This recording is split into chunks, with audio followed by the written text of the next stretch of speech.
If you've ever owned a gaming mouse before, you know it's pretty darn impossible to go back to a regular one when gaming. However, if you've never owned one, you're going to be in for an awesome treat.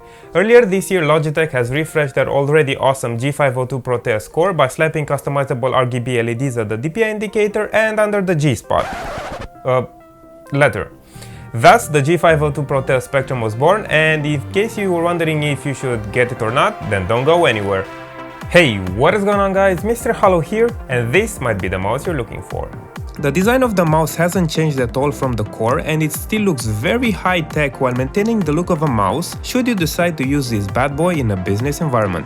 Build quality-wise, it really feels premium with rubberized sides for extra grip and high-quality plastic for the buttons and the rest of the chassis. Since it's a wired mouse, you'll get a braided semi-rigid cable which tends to keep its figure after you play around with it, and it's about 1.8 meters or 6 foot long. The rubber feet do seem to get worn over time, but they shouldn't cause you any issues over the course of the mouse's life if it's under 250 kilometers of moving it around, if we're to trust Logitech. It probably depends on what kind of surface you normally use it on. However, I personally recommend using a cloth gaming mousepad. When it comes to comfort and usability, I believe this is by far the best ergonomic mouse I've ever held in my hand, and I don't say this lightly. I have long fingers and I can either use the fingertip, palm or claw grips without any cramps or hand exhaustion even after long periods of intense gaming. However, the fingertip grip is by far my favorite with this mouse. If you're a lefty though, then you might have guessed by its looks that this isn't the mouse for you since it's not ambidextrous, so you might want to look at other options. Jumping into performance, the mouse has a 1 millisecond response rate, aka it's blistering fast, and is driven by a PMW3366 sensor, which is just friggin' good enough that Logitech also used it in their most expensive mouse, the Logitech G502 Proteus Spectrum.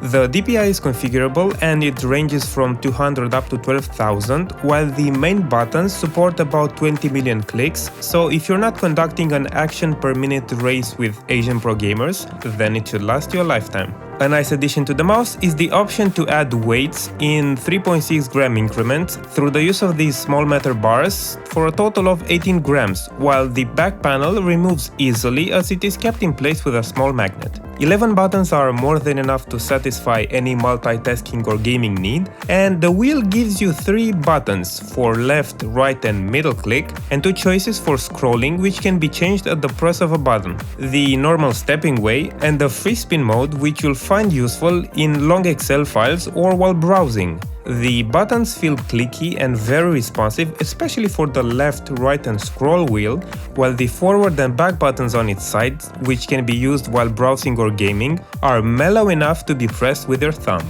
A really useful button, which is a bit harder to reach with my usual grip, allows accessing a customizable sensitivity like a really low DPI for example, which can be useful in shooters when you're trying to snipe someone off and you don't want to change your whole mouse sensitivity just for that. Speaking of sensitivity, there are 3 buttons which facilitate the change in DPI and profiles on the fly for up to 5 settings based on 3 different customizable profiles, which can be done from the Logitech gaming software and are stored on the onboard memory of the mouse. Speaking of software, it allows you to customize the mouse based on what software or game you're using with the help of the game detection feature.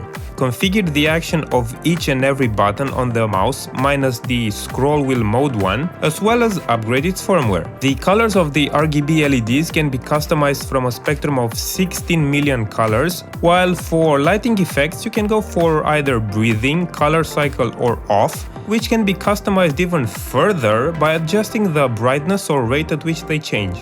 Another really cool addition to the mouse is the ability to optimize the sensor based on what kind of surface or mousepad you're using, and by running the training option, it will make sure that you're running the mouse as smooth as possible. When it comes to pricing, the mouse goes for about $80, 70 euros or 52 pounds, so about the same across the board, and honestly I wholeheartedly recommend this mouse even for the most pretentious gamers out there.